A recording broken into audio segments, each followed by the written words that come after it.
Okay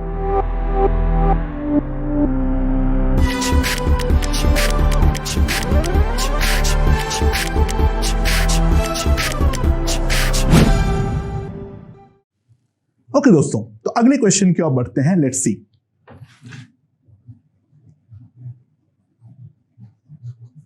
क्या बोला हुआ है यहां पे? यहां पे ये बोला हुआ है जो एक यहां पर ऐसे हॉराइजेंटल वायर है,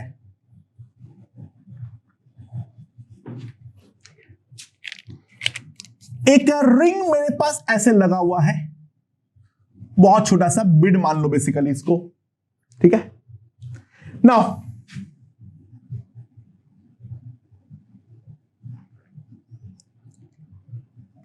दिस इज अ पेग,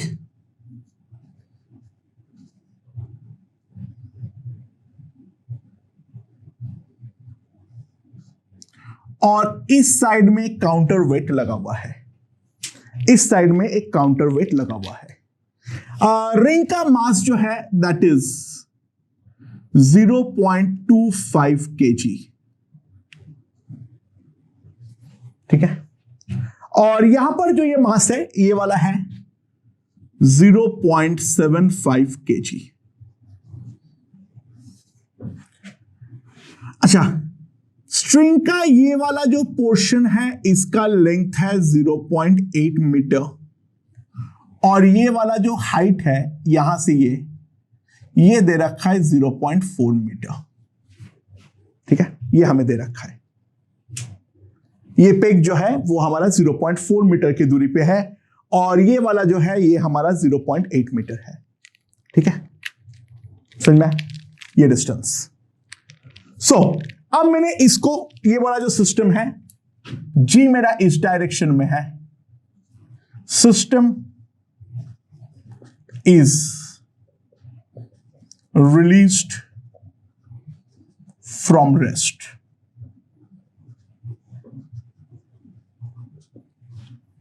ठीक है। तो सवाल ये गया है, the find the maximum angle, find the maximum angle that the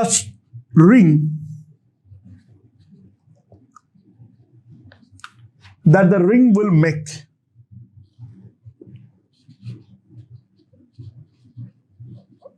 with the vertical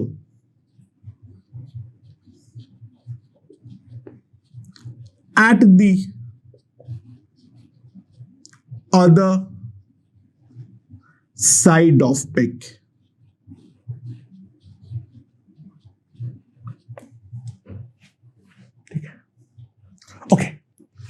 बिना कुछ करे सबसे पहले मैं पेग तक का मोशन को अगर मैं एनालाइज करूं, सो पेग तक का मोशन के बारे में अगर बात करूंगा तो ये 75 वाला केजी डायरेक्टली हमारा वर्टिकली नीचे आएगा। 75 केजी वाला जो पार्टिकल है उसका मोशन तो डेफिनेटली वर्टिकल ही होना पड़ेगा, उसका वेलोसिटी का और कोई भी डायरेक्शन नहीं होने वाला है। जो ये हमारा रिंग है वो हमारा हॉराइजेंटली मूव करेगा। तो सबसे पहले हम बात करेंगे at the instant of peg, at the instant of the string becoming vertical।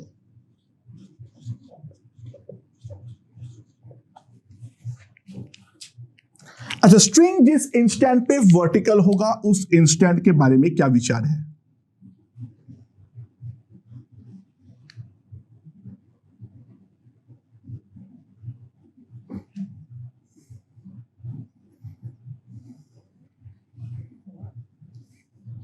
This will be the scenario, ठीक है। अच्छा, यहां पर हमारा जस्ट पेग कांटेक्ट में है, तो ये जो लेंथ है वो है 0.4 मीटर, अच्छा, ये पहले यहां से यहां तक का स्ट्रिंग था 0.8 मीटर, अब यहां से यहां तक का स्ट्रिंग है 0.4 मीटर। तो ये वाला पार्टिकल वर्टिकल से डेफिनेटली 0.4 मीटर नीचे आया है इनिशियल पोजीशन से, दैट्स फॉर श्योर। और ये वाले इंस्टेंट पे मेरे पास पेग का एक बिड का एक वेलोसिटी होगा v1, ठीक है, समझ में आया? और इसका जो वेलोसिटी होगा वो डेफिनेटली हमारा 0 होगा। इसका हॉरिजॉन्टल वेलोसिटी का तो सवाल ही नहीं पैदा होता इस इंस्टेंट पे, ठीक है। और वर्टिकल पे 0 इस इंस्टेंट पे होना ही पड़ेगा, अदरवाइज जो हमारा स्ट्रिंग है वो टूट जाएगा, क्योंकि इसका तो वर्टिकल वेलोसिटी हर हाल पे 0 होगा। अच्छा, यहां पे गलती से मोमेंटम कंजर्व करके मत बैठना। द रीजन बीइंग, बहुत सिंपल सी बात है, यहां पर पेग जो है वो डेफिनेटली हमारा हॉरिजॉन्टल एक्सटर्नल फोर्स लगा सकता है, ठीक है, और वो हमारा मोमेंटम पे बदलाव लाएगा। ऑब्वियसली बात है, पेग हमारा राइटवर्ड फोर्स लगा रहा है, सिस्टम का मोमेंटम यहां पर कंजर्व नहीं होगा, ये बात को हमें पहले समझना पड़ेगा। This will be the scenario जिस इंस्टेंट पे हमारा पेग का जस्ट अब कांटेक्ट लूज होने वाला है। दिस इज द इंस्टेंट जहां पे पेग से कांटेक्ट हमारा जस्ट लूज होगा।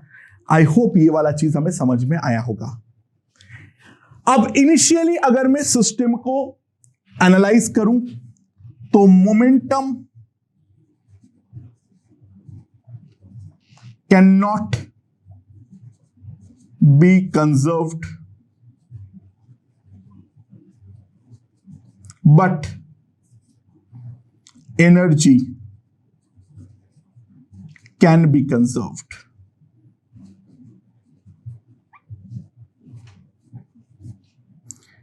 एनर्जी जो है वो हम कंजर्व कर सकते हैं।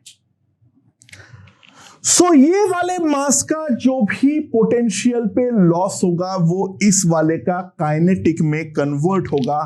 तो सिंपली मैं एक चीज लिख सकता हूं, half into 0.75 into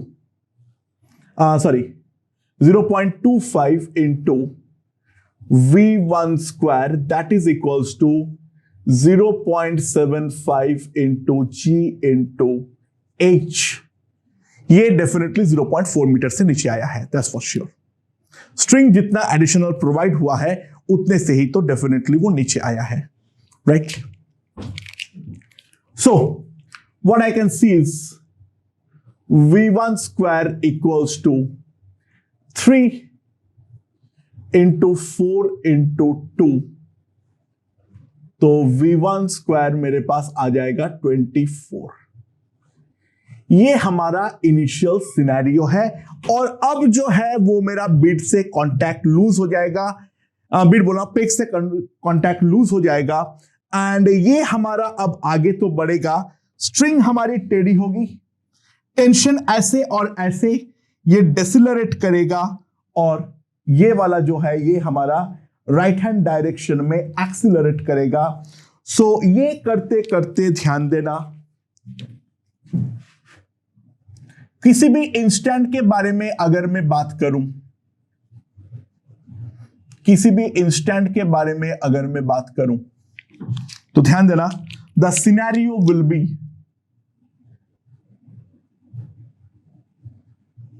something like this।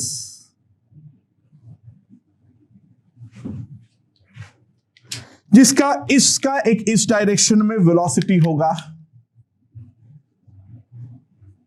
v1, इसका दो वेलोसिटी होगा v डैश, और इसके परपेंडिकुलर डायरेक्शन में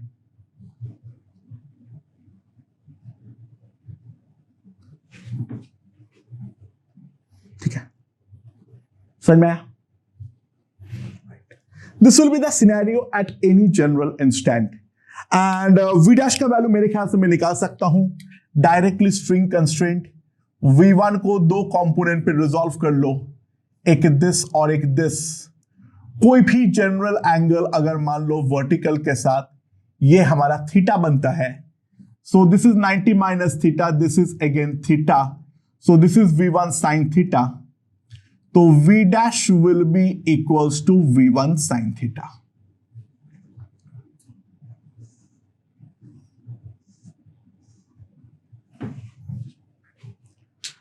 और बाकी V डबल डैश का वैल्यू मैं किस तरीके से निकाल सकता हूं, इस चीज के बारे में अगर हम ध्यान दें, ध्यान देना, टोटल यहां पे हॉराइजेंटल मोमेंटम डेफिनेटली हमारा कंजर्व होगा। तो V डैश का दो कंपोनेंट है, एक ऐसा और एक ऐसा, और V डबल डैश का भी हमारा कंपोनेंट है, एक ऐसा और एक ऐसा। ये थीटा है तो ये वाला एंगल भी थीटा है, ठीक है, ये वाला एंगल भी थीटा है।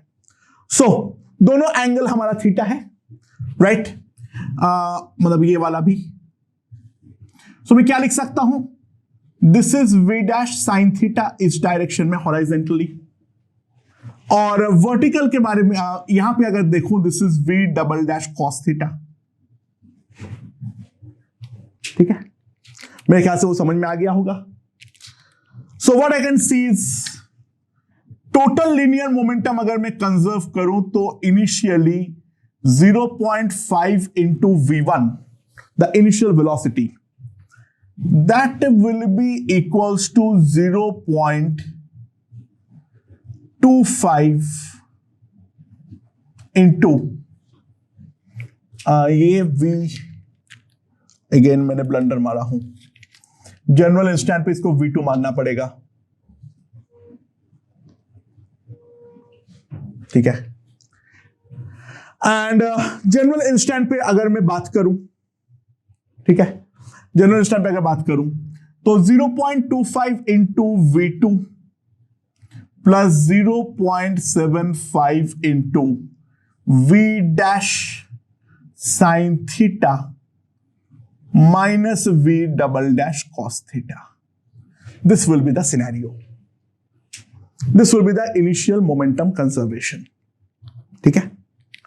तो लीनियर मोमेंटम को अगर मैं हॉराइजेंटली कंजर्व किया तो मेरे पास इक्वेशन क्या आ गया है, V1 that is equals to V2, V dash is V2 sine theta, तो 3 into V2 sine square theta minus V double dash cos theta, ये मेरे पास आ जाएगा।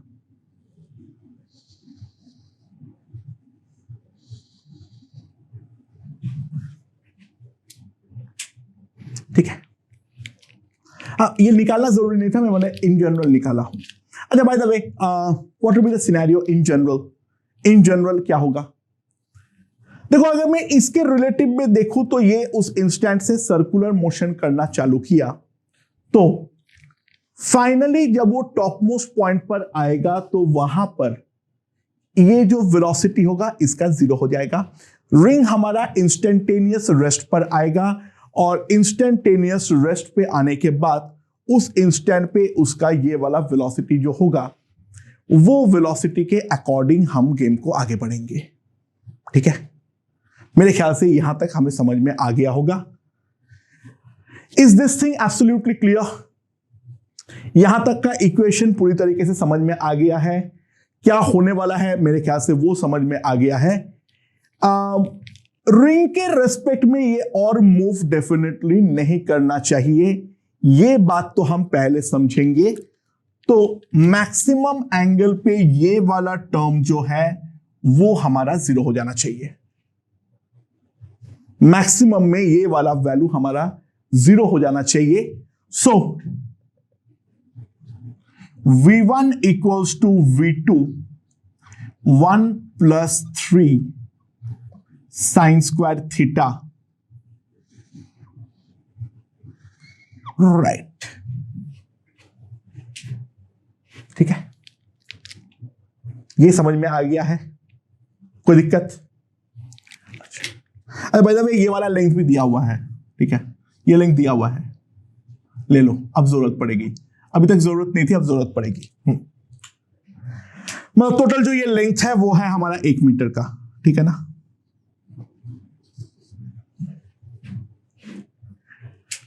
अब अगर क्योंकि V डबल डैश हमारा 0 हो चुका है, सो अब मैं एनर्जी अगर मैं कंजर्व करूं, कंजर्विंग एनर्जी, तो मेरे पास क्या आ जाएगा?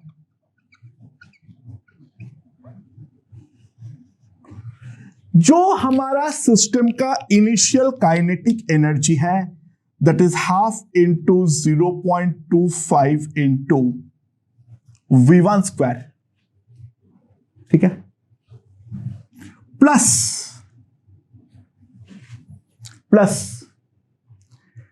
अगर मैं ध्यान दूं दूसरा, जो हमारा इसका है, क्या नाम है, इसका काइनेटिक एनर्जी के बारे में अगर मैं बातचीत करूं, तो इसका काइनेटिक एनर्जी क्या होगा? Think about it.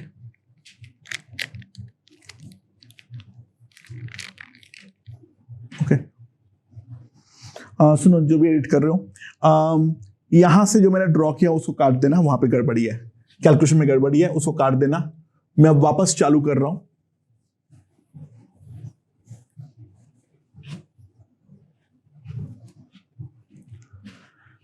ओके दोस्तों, तो V1 स्क्वायर मेरे पास आ गया है कितना? 24। अच्छा, इसके बाद पेक से कांटेक्ट जो है वो हमारा लूज होगा। बाय द वे, ये लेंथ दिया हुआ है 0.2 मीटर, मतलब ये पूरा लेंथ जो है वो है 1 मीटर। सो मैक्सिमम वाले पोजीशन में क्या होगा? बहुत सिंपल सी बात है, जो हमारा रिंग और ये जो हमारा ब्लॉक है वो दोनों हमारा कॉमन वेलोसिटी से मूव करना चाहिए। यानी उस इंस्टेंट पे अगर मैं देखूं, एक इंस्टेंट तो आएगा जहां पे इसका वेलोसिटी अगर v2 है तो इसका वेलोसिटी भी v2 ही होगा। This is the position of the maximum deflection. अच्छा, स्ट्रिंग कंस्ट्रेंट ऑटोमेटिकली सेटिस्फाई हो जाएगा, दैट यू डोंट वरी। तो ये वाला जो है, this is the maximum deflection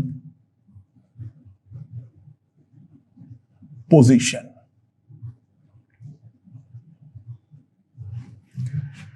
अच्छा, एक बार पेक से कांटेक्ट लूज हो जाने के बाद डेफिनेटली जो है हमारा लीनियर मोमेंटम कंजर्व होगा। तो मैं एक चीज तो लिख सकता हूं, 0.25 इंटू V1, ठीक है, that will be equals to 0.25 into V2। ये तो मैं लिख सकता हूं। तो मेरे पास एक रिलेशन आ जाएगा जो V1 is equals to 4V2। ये एक डायरेक्ट रिलेशन मेरे पास आएगा। और इसके अलावा मैं एक एनर्जी कंजर्व कर सकता हूं। वो एनर्जी कैसे कंजर्व करना है वो चीज ध्यान दो। इसका जो हमारा पोटेंशियल पे गेन होगा, वो पोटेंशियल पे गेन हमारा नेट काइनेटिक का लॉस होगा। सो हमारा नेट काइनेटिक का loss half into 0.25 into V1 square minus half into 1 into V2 square, दोनों का ही सेम है तो मैंने दोनों का मास को ऐड कर दिया। That is the net kinetic का loss and that must be equals to 0.75 into G into L। अच्छा, ये L से कहां पर गया है? ये थीटा है तो ये थीटा है, तो L into 1 minus cos theta. Okay, I hope that is clear. So now क्या आ जाएगा मेरे पास? अच्छा, V2 square is nothing but V1 square by 16। तो मेरे पास आ जाएगा V1 square by 8 minus V1 square by 32, 7.5 into 1 into 1 minus cos theta. G को मैंने ये लिख दिया और इसको सिंपली लिख दो 3/4, ठीक है। अच्छा, ये मेरे पास कितना हो जाएगा? This will be 3/32। This will be 3/32. 3/32 into V1 square. V1 square है 24. That is 3/4 into 1 minus cos theta. 3 gone.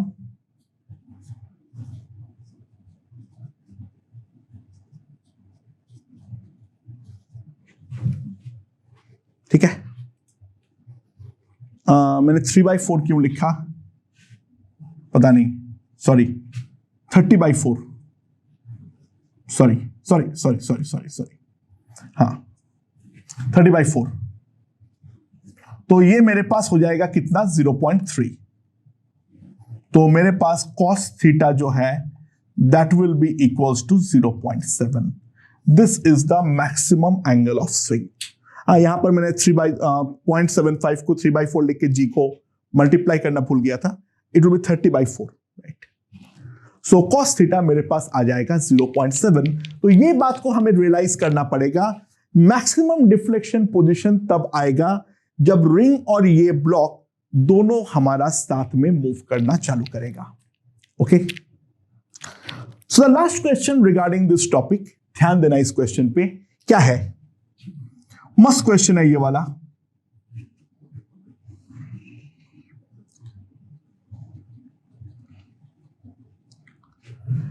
ये मेरा स्मूथ ग्राउंड है. यहां पर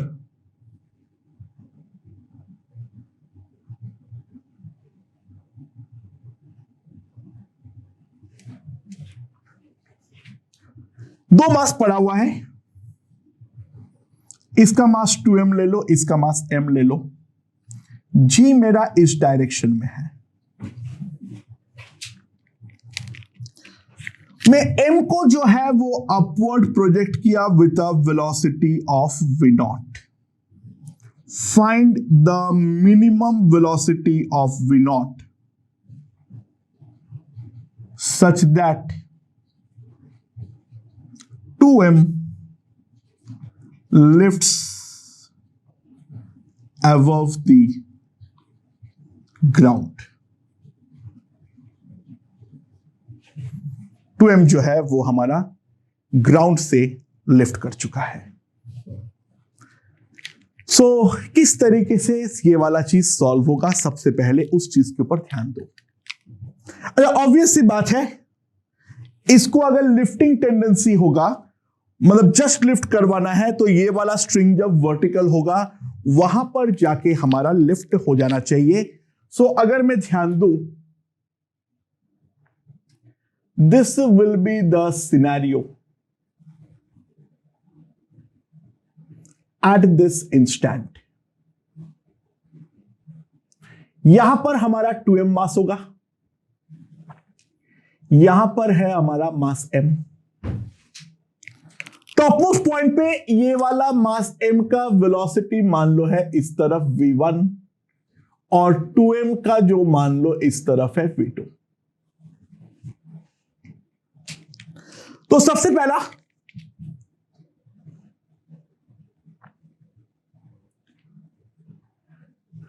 इस डायरेक्शन में लीनियर मोमेंटम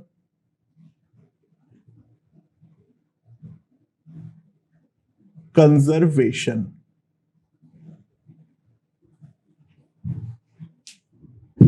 इस डायरेक्शन का लीनियर मोमेंटम कंजर्वेशन. तो लीनियर मोमेंटम कंजर्वेशन में क्या होगा?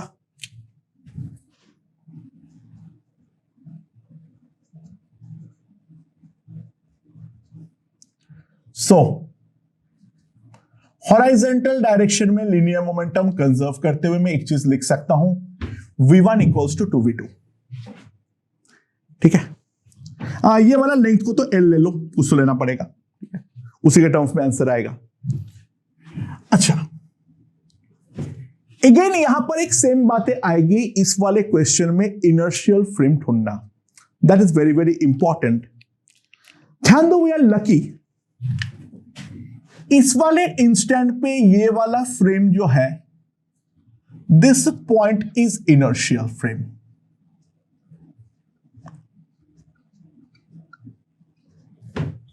ये वाले इंस्टेंट पे ये वाला पॉइंट जो है वो डेफिनेटली हमारा इनर्शियल फ्रेम है, क्योंकि धागे का जो टेंशन होगा T, वो टेंशन T जो है वो हमारा परपेंडिकुलर है, ठीक है। यहां पर तो ये राइट नाउ तो कांटेक्ट लूज करेगा भी तो जस्ट करेगा, यानी एक्सीलरेशन 0 होगा इस डायरेक्शन में, राइट। अच्छा, ये फ्लैट सरफेस में मूव कर रहा है, सेंट्रीपेटल एक्सीलरेशन का भी कोई फंडा नहीं है, और इसी इंस्टेंट पे इसका टेंजेंशियल एक्सीलरेशन भी 0 होगा, क्योंकि टेंशन का कोई भी कंपोनेंट इसके वेलोसिटी के डायरेक्शन में नहीं है, यानी जो इसका स्पीड है उस पर भी कोई बदलाव नहीं हो रहा है। तो राइट नाउ ये हमारा इनर्शियल फ्रेम है जिसके अबाउट में एनालाइज कर सकता हूं। तो अगर मैं 2m पे चढ़ जाता हूं, the scenario will be like this. इसका वेलोसिटी जो हो जाएगा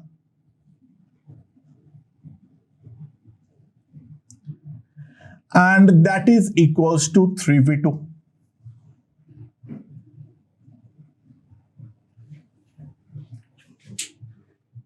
ठीक है, that is equals to 3v2।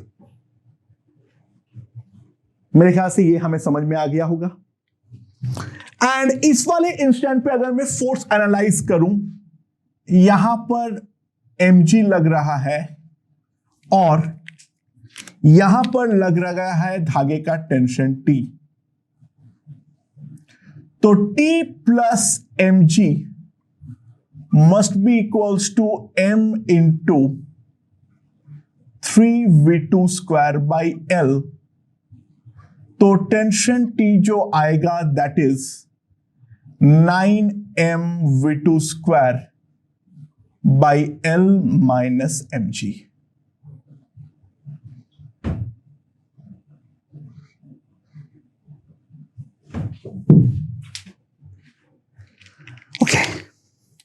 समझ में आया? और ये वाले पे अगर मैं देखूं तो यहां पर अपवर्ड लग रहा है T, डाउनवर्ड लग रहा है 2mg, और यहां पर लग रहा है नॉर्मल। नॉर्मल जो है वो हमारा जस्ट 0 होना चाहिए। सो T का वैल्यू डायरेक्टली आ जाएगा 2mg, जिससे कि ये हमारा ऊपर लिफ्ट अप हो, राइट। सो सिंपल सी बात है, हमारे पास क्या आ जाएगा 3mg equals to 9mv2 square upon L। m is cancelled, तो v2 स्क्वायर मेरे पास आ जाएगा gl/3। v2 स्क्वायर का वैल्यू आ जाएगा मेरे पास gl/3।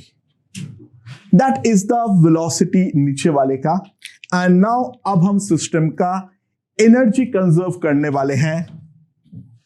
तो एनर्जी कंजर्वेशन के बारे में अगर हम बात करें, एनर्जी कंजर्वेशन के बारे में अगर हम बात करें, so the initial kinetic energy, the initial kinetic energy half m v naught square,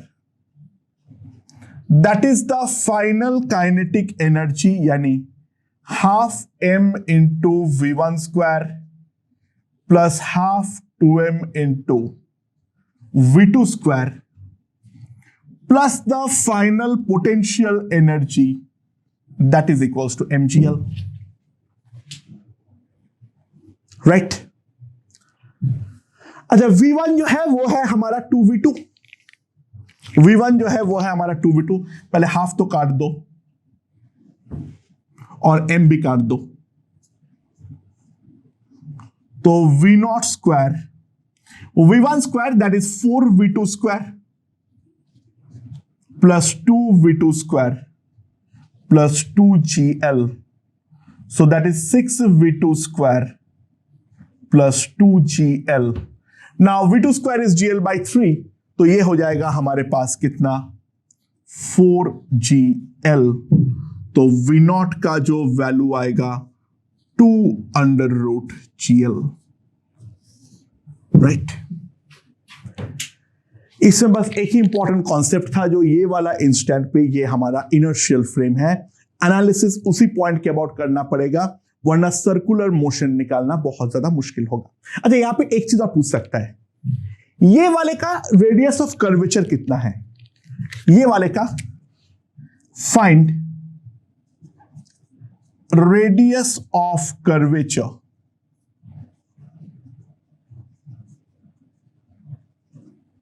ठीक है, of mass that is equal to small M. इसका रेडियस ऑफ कर्वेचर जो है वो हमारा कितना होने वाला है, ये चीज हमें पूछा गया है। ओके, कैसे निकालेंगे? अच्छा, इसमें दो एनालिसिस करेंगे, एक हमारा ग्राउंड फ्रेम में और दूसरा जो है वो हमारा करेंगे इस वाले फ्रेम पे। अच्छा, जो हमारा नेट सेंट्रीपेटल फोर्स है वो कितना है? जो हमारा सेंट्रीपेटल फोर्स, बोलो या एक्सीलरेशन निकाल देता हूं, centripetal acceleration is simply equals to, अगर हम देखें, T प्लस mg, ठीक है, बाई m।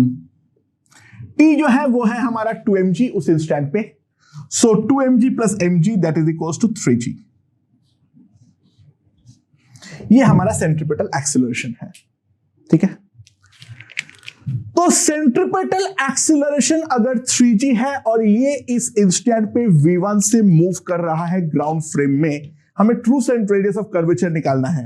वो तो इस फ्रेम में 3 है, ये वाले के फ्रेम में L है, बट वो हमें नहीं निकालना है, हमें तो ट्रू ग्राउंड फ्रेम में निकालना है।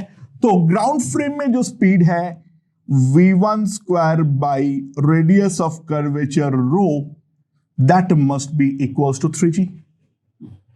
सो रेडियस ऑफ कर्वेचर रो मेरे पास आ जाएगा v1 स्क्वायर। अच्छा, v1 स्क्वायर का वैल्यू कितना हो जाएगा? That is 4v2 square by 3g। Now v2 square का value gl by 3, so that is equals to 4gl by 9g, that is equals to 4l by 9। ये है हमारा radius of curvature of the top most point at that instant. मैं दो तरीके से निकाल लिया, एक बार मैंने इनर ये वाले फ्रेम पे से जाके उसका सेंट्रीपेटल एक्सीलरेशन निकाल लिया, and that is the ground frame velocity square by rho. मेरे ख्याल से हमें यहां पर समझ में आ गया है। ठीक है, तो मोमेंटम और एनर्जी कंजर्वेशन के रिलेटेड जो भी प्रोफाइल्स बन सकता है वो हम लोगों ने यहां पर डिस्कस कर लिए हैं। ओके।